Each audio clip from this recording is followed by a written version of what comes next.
जय हनुमान जय शनिदेव।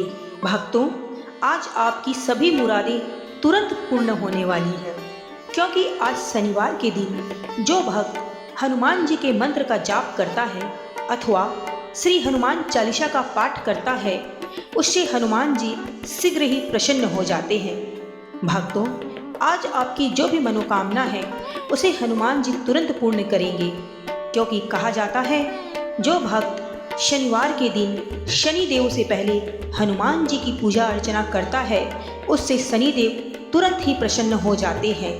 इसीलिए भक्तों, आज आप हनुमान जी के मंत्र का अथवा हनुमान चालीसा का पाठ करिए। दोस्तों, अगर आप किसी कारणवश हनुमान मंत्र का जाप नहीं कर सकते हैं तो हम आपके लिए हनुमान जी के मंत्र का जाप कर रहे हैं। आपको करना बस यह है कि आपको अपने मोबाइल में चलाकर इस मंत्र को छोड़ देना है, चाहे घर हो, ऑफिस हो, कहीं भी हो। आपके कानों पे यह मंत्र सिर्फ सुनने मात्र से भी हनुमान जी आप पर प्रसन्न होंगे और आपको आपके मन इच्छा अनुसार धन दौलत का आशीर्वाद देंगे। इसलिए भक्तों, देर ना करते हुए हमारे साथ हनुमान जी के इस पावरफुल मंत्र का स्मरण करिए। लेकिन उससे पहले अगर आपने अभी तक हमारे चैनल को सब्सक्राइब नहीं किया है तो तुरंत कर लीजिए और वीडियो को लाइक जरूर कीजिए। और हाँ भक्तों, कमेंट बॉक्स में जय शनिदेव जय हनुमान जरूर लिखिए, ताकि आपकी मनोकामना हनुमान जी तक और श्री शनिदेव जी तक तुरंत पहुँचे और उनका आशीर्वाद आप पर तुरंत ही बरसने लगे। तो चलिए मित्रों, हमारे साथ इस मंत्र का स्मरण कीजिए, लेकिन ध्यान रखिए कि मंत्र आपको पूरे 108 बार के लिए ही स्मरण करना है। अगर आपने इसका आधा अधूरा जाप किया या सुना तो फिर आपको इसका कोई भी लाभ नहीं मिलेगा। एक बार प्रेम से बोलिए जय श्री राम जय हनुमान। मनोजवं मारुततुल्यवेगं जितेन्द्रियं बुद्धिमतां वरिष्ठं वातात्मजं वानरयूथं मुख्यं श्रीरामदूतं शरणं प्रपद्ये। मनोजवं मारुततुल्यवेगं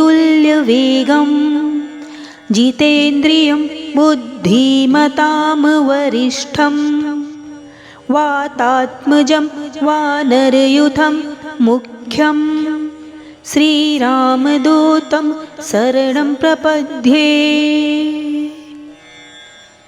मनोजवं मारुततुल्यवेगं जितेन्द्रियं बुद्धिमतां वरिष्ठं वातात्मजं वानरयूथं मुख्यं श्रीरामदूतं शरणं प्रपद्ये। मनोजवं मारुततुल्यवेगं जितेन्द्रियं बुद्धिमतां वरिष्ठं वातात्मजं वानरयूथं मुख्यं श्रीरामदूतं शरणं प्रपद्ये। मनोजवं मारुततुल्यवेगं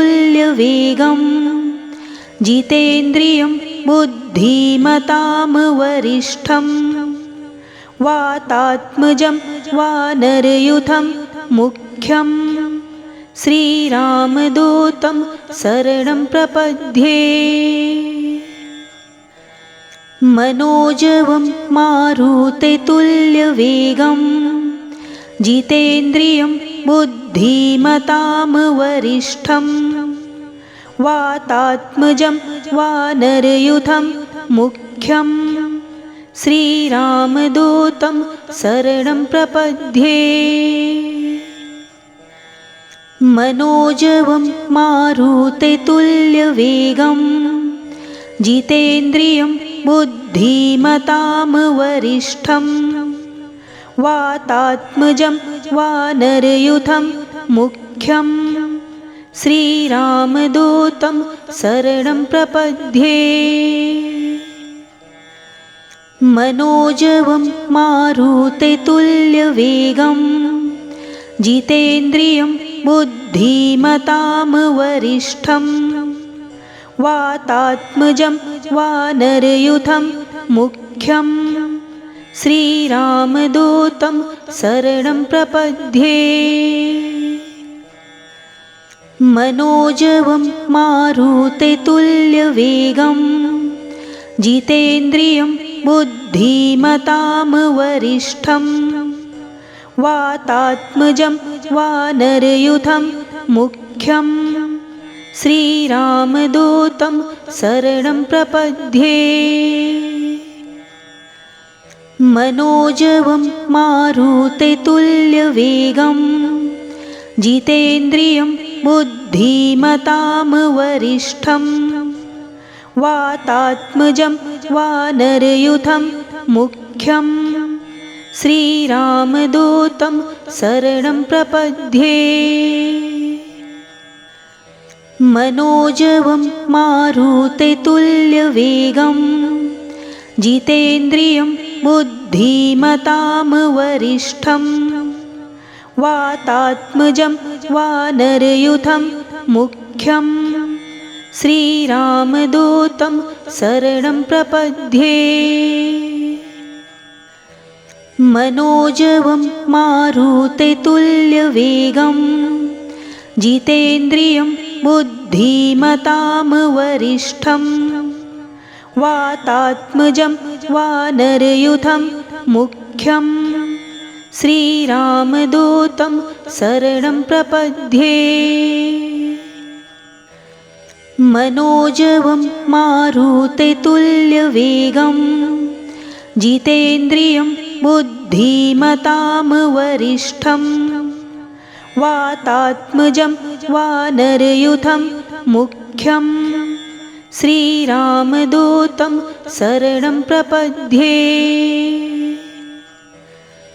मनोजवं मारुततुल्यवेगं जितेन्द्रियं बुद्धिमतां वरिष्ठं वातात्मजं वानरयूथं मुख्यं श्रीरामदूतं शरणं प्रपद्ये। मनोजवं मारुततुल्यवेगं जितेन्द्रियं बुद्धिमतां वरिष्ठं वातात्मजं वानरयूथं मुख्यं श्रीरामदूतं शरणं प्रपद्ये। मनोजवं मारुततुल्यवेगं जितेन्द्रियं बुद्धिमतां वरिष्ठं वातात्मजं वानरयूथं मुख्यं श्रीरामदूतं शरणं प्रपद्ये। मनोजवं मारुततुल्यवेगं जितेन्द्रियं बुद्धिमतां वरिष्ठं वातात्मजं वानरयूथं मुख्यं श्रीरामदूतं शरणं प्रपद्ये।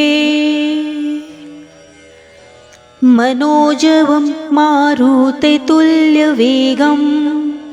जितेन्द्रियं बुद्धिमतां वरिष्ठं वातात्मजं वानरयूथं मुख्यं श्रीरामदूतं शरणं प्रपद्ये। मनोजवं मारुततुल्यवेगं जितेन्द्रियं बुद्धिमतां वरिष्ठं वातात्मजं वानरयूथं मुख्यं श्रीरामदूतं शरणं प्रपद्ये। मनोजवं मारुततुल्यवेगं जितेन्द्रियं बुद्धिमतां वरिष्ठं वातात्मजं वानरयूथं मुख्यं श्रीरामदूतं शरणं प्रपद्ये। मनोजवं मारुततुल्यवेगं जितेन्द्रियं बुद्धिमतां वरिष्ठं वातात्मजं वानरयूथं मुख्यं श्रीरामदूतं शरणं प्रपद्ये। मनोजवं मारुततुल्यवेगं जितेन्द्रियं बुद्धिमतां वरिष्ठं वातात्मजं वानरयूथं मुख्यं श्रीरामदूतं शरणं प्रपद्ये। मनोजवं मारुततुल्यवेगं जितेन्द्रियं बुद्धिमतां वरिष्ठं वातात्मजं वानरयूथं मुख्यं श्रीरामदूतं शरणं प्रपद्ये। मनोजवं मारुततुल्यवेगं जितेन्द्रियं बुद्धिमतां वरिष्ठं वातात्मजं वानरयूथं मुख्यं श्रीरामदूतं शरणं प्रपद्ये। मनोजवं मारुततुल्यवेगं जितेन्द्रियं बुद्धिमतां वरिष्ठं वातात्मजं वानरयूथं मुख्यं श्रीरामदूतं शरणं प्रपद्ये। मनोजवं मारुततुल्यवेगं जितेन्द्रियं बुद्धिमतां वरिष्ठं वातात्मजं वानरयूथं मुख्यं श्रीरामदूतं शरणं प्रपद्ये। मनोजवं मारुततुल्यवेगं जितेन्द्रियं बुद्धिमतां वरिष्ठं वातात्मजं वानरयूथं मुख्यं श्रीरामदूतं शरणं प्रपद्ये। मनोजवं मारुततुल्यवेगं जितेन्द्रियं बुद्धिमतां वरिष्ठं वातात्मजं वानरयूथं मुख्यं श्रीरामदूतं शरणं प्रपद्ये। मनोजवं मारुततुल्यवेगं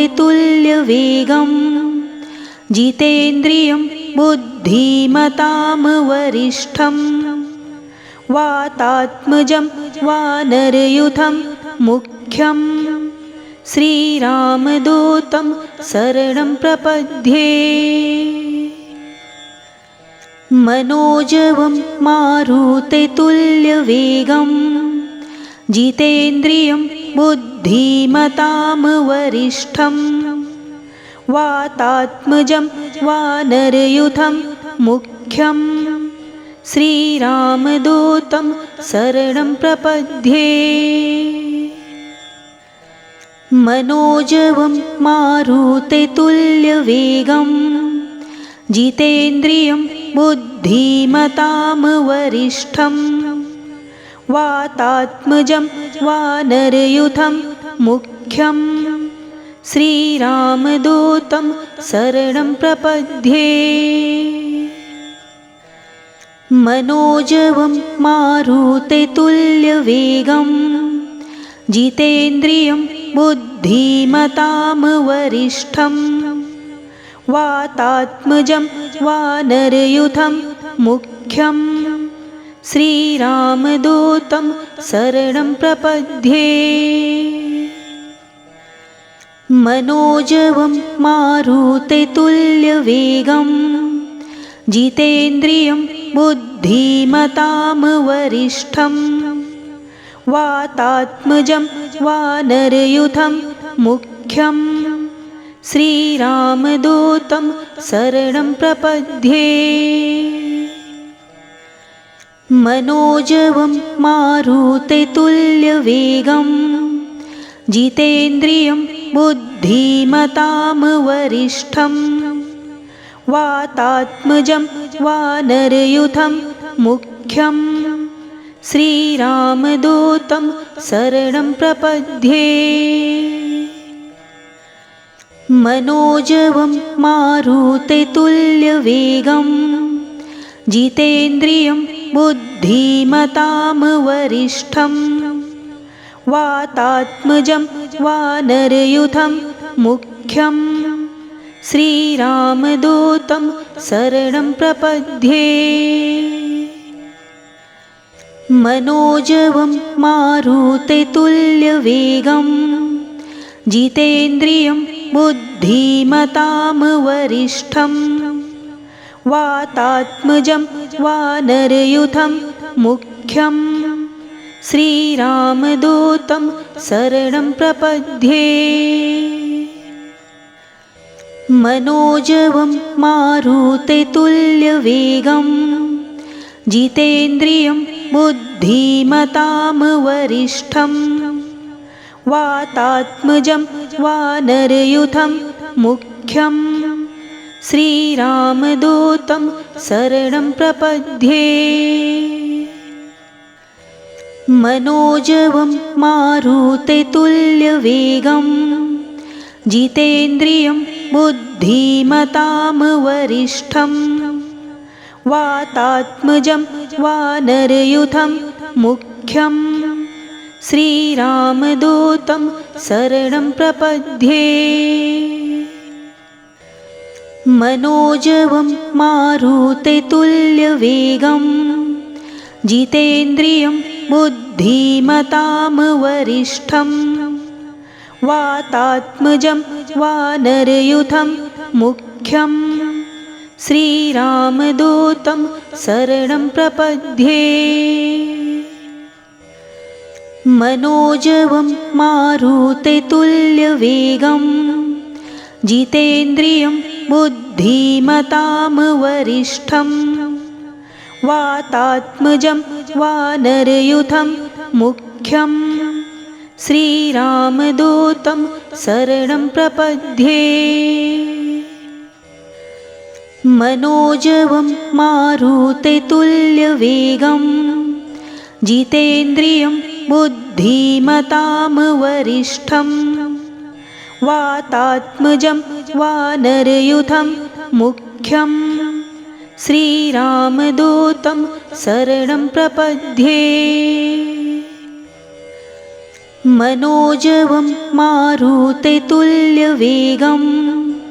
जितेन्द्रियं बुद्धिमतां वरिष्ठं वातात्मजं वानरयूथं मुख्यं श्रीरामदूतं शरणं प्रपद्ये।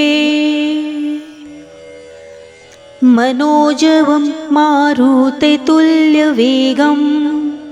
जितेन्द्रियं बुद्धिमतां वरिष्ठं वातात्मजं वानरयूथं मुख्यं श्रीरामदूतं शरणं प्रपद्ये। मनोजवं मारुततुल्यवेगं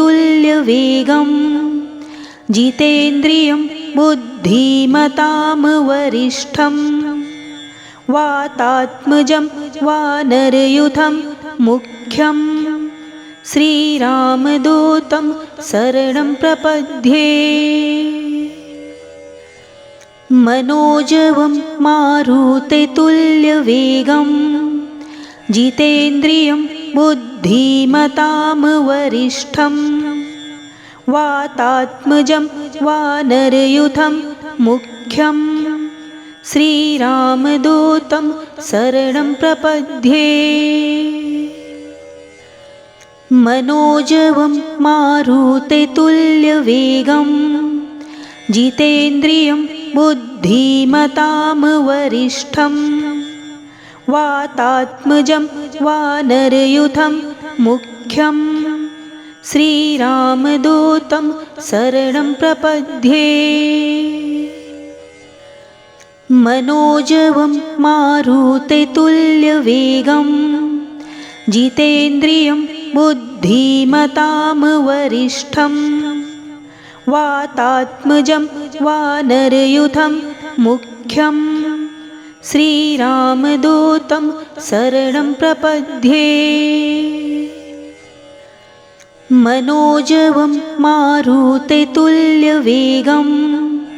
जितेन्द्रियं बुद्धिमतां वरिष्ठं वातात्मजं वानरयूथं मुख्यं श्रीरामदूतं शरणं प्रपद्ये। मनोजवं मारुततुल्यवेगं जितेन्द्रियं बुद्धिमतां वरिष्ठं वातात्मजं वानरयूथं मुख्यं श्रीरामदूतं शरणं प्रपद्ये। मनोजवं मारुततुल्यवेगं जितेन्द्रियं बुद्धिमतां वरिष्ठं वातात्मजं वानरयूथं मुख्यं श्रीरामदूतं शरणं प्रपद्ये। मनोजवं मारुततुल्यवेगं जितेन्द्रियं बुद्धिमतां वरिष्ठं वातात्मजं वानरयूथं मुख्यं श्रीरामदूतं शरणं प्रपद्ये। मनोजवं मारुततुल्यवेगं जितेन्द्रियं बुद्धिमतां वरिष्ठं वातात्मजं वानरयूथं मुख्यं श्रीरामदूतं शरणं प्रपद्ये। मनोजवं मारुततुल्यवेगं जितेन्द्रियं बुद्धिमतां वरिष्ठं वातात्मजं वानरयूथं मुख्यं श्रीरामदूतं शरणं प्रपद्ये। मनोजवं मारुततुल्यवेगं जितेन्द्रियं बुद्धिमतां वरिष्ठं वातात्मजं वानरयूथं मुख्यं श्रीरामदूतं शरणं प्रपद्ये। मनोजवं मारुततुल्यवेगं जितेन्द्रियं बुद्धिमतां वरिष्ठं वातात्मजं वानरयूथं मुख्यं श्रीरामदूतं शरणं प्रपद्ये। मनोजवं मारुततुल्यवेगं जितेन्द्रियं बुद्धिमतां वरिष्ठं वातात्मजं वानरयूथं मुख्यं श्रीरामदूतं शरणं प्रपद्ये। मनोजवं मारुततुल्यवेगं जितेन्द्रियं बुद्धिमतां वरिष्ठं वातात्मजं वानरयूथं मुख्यं श्रीरामदूतं शरणं प्रपद्ये।